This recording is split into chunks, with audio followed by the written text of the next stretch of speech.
So here we have a question that's right out of statistics for psychology kind of a class.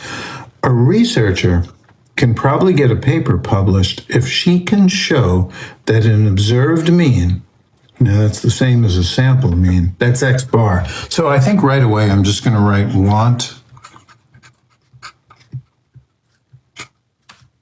X bar, just to, if she can show that an observed mean from a psychological inventory, that's where you ask the participant a bunch of questions and they might strongly agree, neutral, disagree, and you get scores out of it, is significantly less than 10.216. So significantly means you're going to reject the null hypothesis. You got to know that in hypothesis testing. If you say significantly less than, it means rejecting. That means the alternative hypothesis is that the population mean, which we're going to symbolize by the Greek letter mu, is less than, this is the less than symbol, 10.216.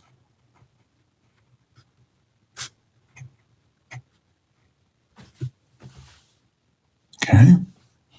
Now, if that's the alternative hypothesis, which we do first because of the word significantly, then we're going to write the null hypothesis now.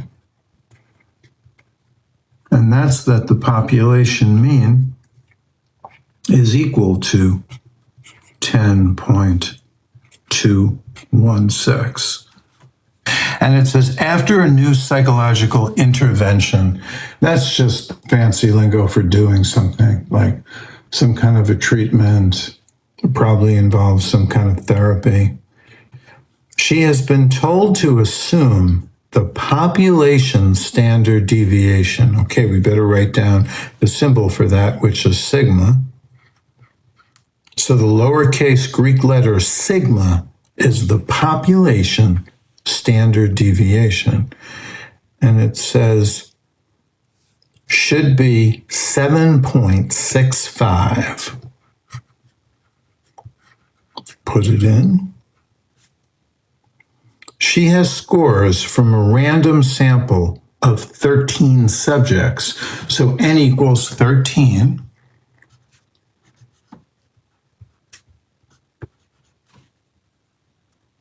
Describe the values that her observed mean can be, this is the observed mean, at the 5% significance level. So that means I have to write down that alpha equals 5%.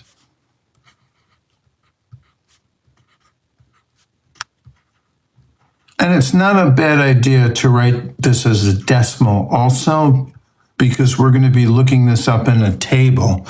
Some tables use percentiles and other tables use decimals, right?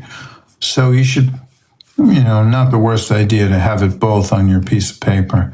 And then it says round your final answer to the nearest thousandth.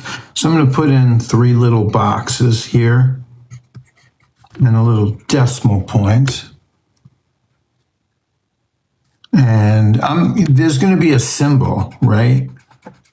Now, I know what the symbol is going to be. It's actually not going to be equal. There's going to be a symbol, but I'm going to have to show you kind of where we're going with this. So just leave a little space over here. Now, this is called a left-tailed test, right? And it's called a left-tailed test because this inequality symbol points to the left. So I think I'm going to write that down. This is a left-tailed test. And there's a little picture that will make this absolutely perfect for you. And the fancy term for a picture in math is called a construction. So I'm going to write a little construction over here that'll make this pretty easy to conceptualize. Not drawn that well. It looks like it has a little skewness, but this is a normal probability density function. I didn't draw it well, but it doesn't really matter, right? So this is a left-tailed test. So and I didn't draw this to scale either, but this will give me some room to work, right? This is a left-tailed test. So this means we're going to have our 5% type 1 error probability. That's what alpha is. It's type 1 error probability in the left tail, right? So this is called negative Z sub alpha, right? Alpha is the type 1 error probability, right? And so you could write this, if you want, as negative Z sub 0.05, right? And this happens to be the 5th percentile of the standard normal distribution. So we're going to look this thing up in a little table. And I think I'm going to do it now since I've already done the construction. Most tables, most books in stats, they have a little table in the back of the book. And here we have a Z sub alpha table. Now, the thing about Z sub alpha is it gives area to the right. It doesn't give area to the left, right? But this normal distribution is symmetric about 0. So if alpha is 5%, which is 0.05, Z sub alpha is 1.645. Right? So this Z sub alpha is 1.645. But since it's a left-tailed test, we don't use Z sub alpha. We use negative Z sub alpha. So that's a really important idea. This is a left-tailed test. Now, what does this mean? This region here is where you reject the null hypothesis. This region here, this is an arrow. It might be hard to see, right? This is an arrow, right? So this region here, and I'm going to write this algebraically because that's what we're going to really use, right? We're going to reject the null hypothesis, right? When our z-score that we observe is less than or equal to our negative z sub alpha. And this is why it's called a left-tailed test. It's called a left-tailed test because this inequality symbol points to the left, less than or equal to, and you see the type 1 error probability that's shaded is on the left tail. So that's why it's called a left-tailed test. And our rejection region is to the left of our critical value. So our negative z sub alpha is what we call our critical value. So I'm going to write that down for you so you have it. So negative z sub alpha is equal to our critical value. I'll just write crit, right? That's what it is. Not positive z sub alpha, because that would be a right-tailed test, but negative z sub alpha. So the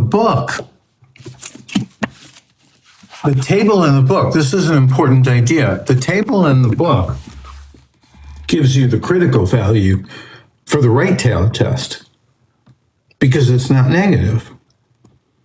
But if we're going to perform a left-tailed test, we take this critical value and we multiply it by -1 because this standard normal distribution is symmetric about z equals 0. So that's why, right? And this is the 5th percentile of the standard normal distribution, right? So I'm not going to plug in the -1.645 now. I'm going to plug in the -1.645 once we have everything all together, you know? So I want you to take a look at this, because what we need to do is we need to solve this inequality here for x bar. And you might say, whoa, wait a minute, I don't see an x bar over here. Well, there is an x bar in this z-score formula. I just didn't write the formula down yet, but I'm going to write it down now. So z is equal to x bar minus mu naught, the hypothesized mean, 10.216, divided by the standard error of the mean, right?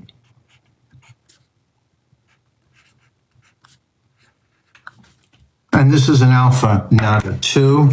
It looks a little like a 2, but this is an alpha. Sigma sub x bar is called the standard error of the mean. I'm just going to write SEM for standard error of the mean. And this is equal to the population standard deviation, Greek letter sigma, divided by the square root of the sample size. So I'm not going to evaluate this now. I'm going to put this in at the end after we do all this algebra, because we have a little bit of algebra to do, right? Now, what I need to do is do this on a separate page. So I'm simply going to copy this formula over onto a separate page. And this would be a good time for you to try to solve this formula for the observed mean, because that's how we get our answer. And that's what I'm going to do next. Okay, so I have to solve this for x bar. Maybe I'll circle it here just like I did before, so you know. So the first step is to multiply both members of this inequality by the standard error of the mean, sigma sub x bar. Because by doing this, I can cancel it out over here, right? And I'm a little bit closer. So now we have x bar minus mu naught is less than or equal to sigma sub x bar, I'll put the negative over here, z sub alpha. Right, it doesn't matter where you put the negative sign. You know, the order of this doesn't matter because, you know, multiplication is commutative, right? So if you do this, it doesn't matter whether you put the z sub alpha first or you put the sigma sub x bar first. It doesn't matter, you know? All right, so then the next step in solving this inequality, I hope you can all see that we would add mu naught to both members of this inequality, right? And so we get x bar is less than or equal to mu naught minus sigma sub x bar times our z sub alpha, right? All right. So now all we have to do is plug the numbers in and we got our answer, you know? So our mu naught, right, that's the hypothesized mean, right? That's 10.216. Let's put it in.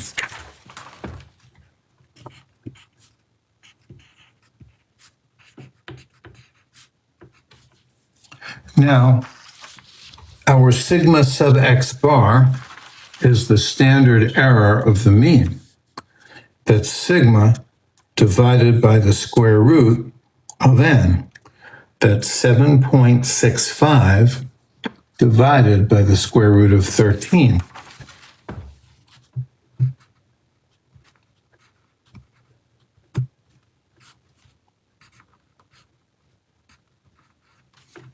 And our z sub alpha, now, it doesn't say to put negative z sub alpha, right? It says put z sub alpha, right? Z sub alpha is not negative 1.645. That's what negative z sub alpha is. Z sub alpha is positive 1.645. And this is a place where students do get screwed up. So I've seen this, right? Negative z sub alpha is negative 1.645, but z sub alpha is 1.645. So we got to be really careful and put that in.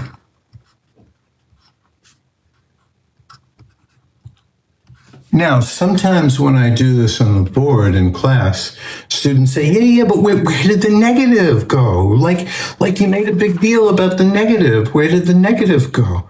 The negative's right here. Look, it's right here. Right? Look, it's right here. Right? This is where the negative is. Right? The negative is preserved because I did the algebra correctly. So I know this is a thing, right? I know students get confused with this. But here's where the negative is, right? So I just figured I'd drive that point home, you know? So now I just want to show you how to put this into the calculator. Now, the thing about this calculator, even though it's only I think it was like $12 or something. I'm not being sponsored by Casio. They don't even know I exist. But this particular calculator, the FX300 MS, solar-powered calculator, it knows the order of operations, PEMDAS, parenthesis, exponents, multiplication and division, addition and subtraction. So I don't have to mess around with parentheses under the square root, you know what I mean? So this is a really nice, easy calculator for stats. I really do recommend it, not getting sponsored. I have no stock in the company. I don't even know if it's a public company, you know? So we go 10.216, and then we hit the minus button, and then we go 7.65, and then we hit the divided by button, and then we hit the square root button, and then we type in 13. And since it knows the order of operations, I don't have to mess around with parentheses. I just hit the times button, and I go 1.645, and then I hit the equals button, and I get 6.72, I'm going to round this off to a 6. 6.726.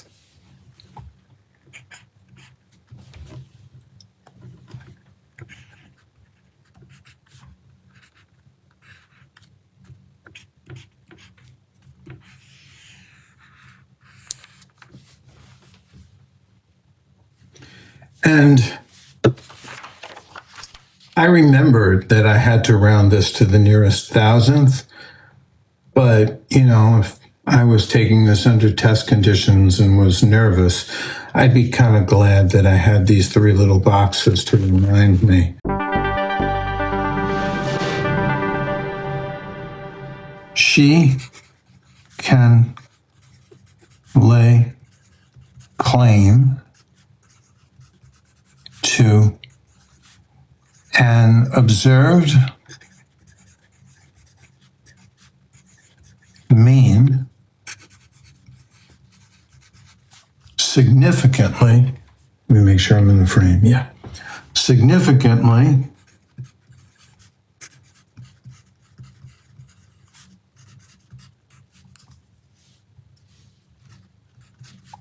less than. Now, what's her hypothesized mean? Her hypothesized mean is 10.2 216. So let's write that down. If her observed mean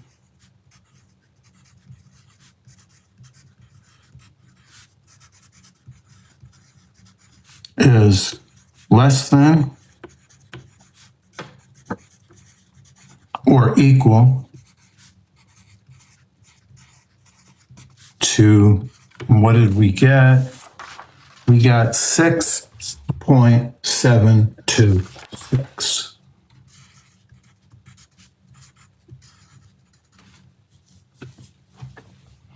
So I hope this was helpful.